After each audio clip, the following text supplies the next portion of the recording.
In a quiet village on the outskirts of Lagos lived a grandmother everyone called Mama Grace. The village roads were dusty, lined with small houses built from wood and tin sheets that rattled whenever the wind blew. Children ran freely between compounds, and neighbors knew one another by name. In that simple place, Mama Grace was known for her kindness. She was not wealthy, not powerful, but she carried something rare, a gentle spirit that made people feel safe. For more than 40 years, she had built her life beside her husband, Adewale. Together, they ran a small roadside shop that sold rice, beans, soap, and kerosene. It was never a big business, but it fed their family and paid school fees for their 2 sons. In the evenings, the couple would sit outside the shop, counting coins under the dim glow of a lantern, laughing about customers who tried to bargain too hard. Those were humble days, but they were happy. Then illness came quietly. At first, it was only a cough. Then it became weakness. Soon, Adewale could no longer stand for long hours at the shop. Hospital visits drained their savings. Medicines became more expensive than food. Mama Grace began waking before sunrise to manage the shop alone, rushing back and forth between customers and her husband's bedside. She barely slept, but she never complained. One evening, as rain tapped against the tin roof, Adewale held her hand and whispered, "You are stronger than you know." They were the last full words he ever spoke. When he passed away, the house felt unbearably silent. The shop doors remained closed for weeks. Without her husband's help and with debts piling up, Mama Grace had no choice but to sell most of the remaining goods at a loss. Customers drifted away. The shop that once carried the scent of rice and dried fish became empty and dusty. Her sons, now grown, left the village in search of better opportunities. Jobs were scarce, and they promised to send money home. At first they called often, then life in the city grew busy. Weeks turned into months between conversations. Mama Grace never blamed them. She always said, "They are trying." Just when she thought the worst had already happened, another tragedy struck. One stormy night, lightning flashed across the sky.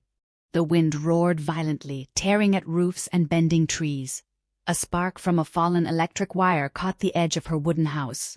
Within minutes, flames spread faster than anyone could control.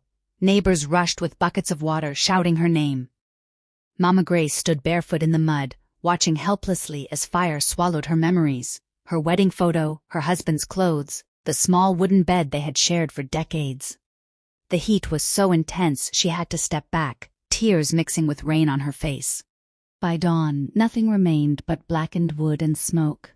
That night she slept on the bare ground beneath the open sky. She held the only thing she had managed to save, her husband's faded photograph.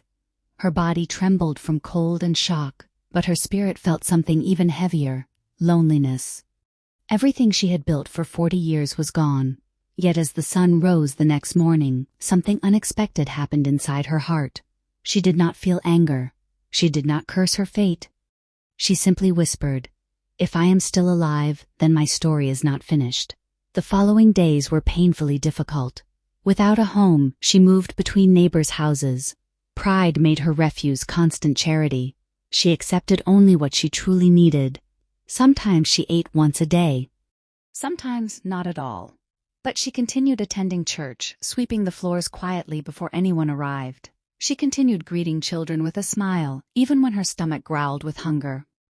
Late at night, when everyone else slept, Mama Grace would sit alone and remember her husband's final words. "You are stronger than you know." She repeated them like a prayer. She did not yet know how she would rebuild.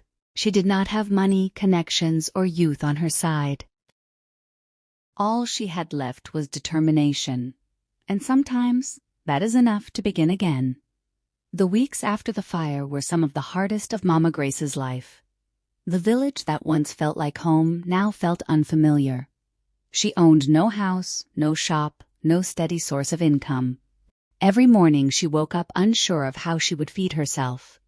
Pride battled with desperation inside her heart.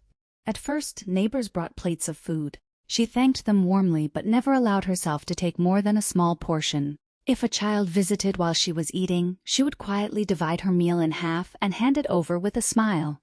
"I have already eaten," she would lie gently, even when her stomach ached from emptiness. One afternoon, while sitting behind the church after service, she overheard two women whispering. "It is so sad," one said. "At her age, what can she possibly do now?" The words were not meant to hurt her, but they did. For the first time, she felt the weight of her years pressing down on her shoulders. That evening, she sat beneath a large mango tree near the remains of her house. The air smelled faintly of burnt wood. She looked at her wrinkled hands, hands that had cooked, cleaned, raised children, and managed a shop for decades. "These hands are not useless," she murmured to herself. The next day, she began gathering pieces of discarded fabric from neighbors, old clothes, torn wrappers, leftover material from tailors. With a borrowed needle and thread, she started sewing small kitchen towels. Her eyesight was not as sharp as it used to be, so each stitch required patience. Sometimes she had to redo the same line 3 times, but she refused to rush. Children passing by would pause to watch her. "Grandma, who will buy those?" one boy asked innocently. "Someone who needs them," she replied calmly. The first week she made 10 towels. She walked slowly through the village market, displaying them in a small basket. Most people smiled kindly but walked past. A few offered advice she did not ask for. By sunset, she had sold nothing. She returned to the mango tree the next morning and continued sewing. Hunger tested her resolve. There were days when dizziness forced her to rest, but quitting never crossed her mind. Each stitch felt like proof that she was still capable. Each finished towel felt like a quiet victory against hopelessness. On the 10th day, a woman bought 1 towel, not because she needed it, but because she admired Mama Grace's effort. The payment was small, barely enough to buy a loaf of bread. Yet when Mama Grace held those coins in her hand, tears filled her eyes. It was not about the money, it was about dignity.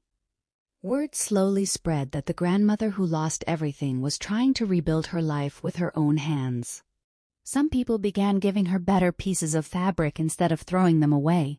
A local tailor showed her a stronger stitching method. She listened carefully, eager to learn despite her age. Every evening she prayed not for riches but for strength to continue. She no longer asked, "Why did this happen to me?" Instead, she asked, "What can I do with what I have left?" And what she had left was courage. Months passed, and Mama Grace's small basket of towels became a familiar sight in the village market. Though sales were still slow, her determination never faded. One bright morning, something unexpected happened. A young woman named Amara visited the village from Abuja to see her grandmother. Unlike most visitors, Amara paid attention to details: the laughter of children, the scent of roasted corn, and the elderly woman sitting quietly with neatly arranged handmade towels.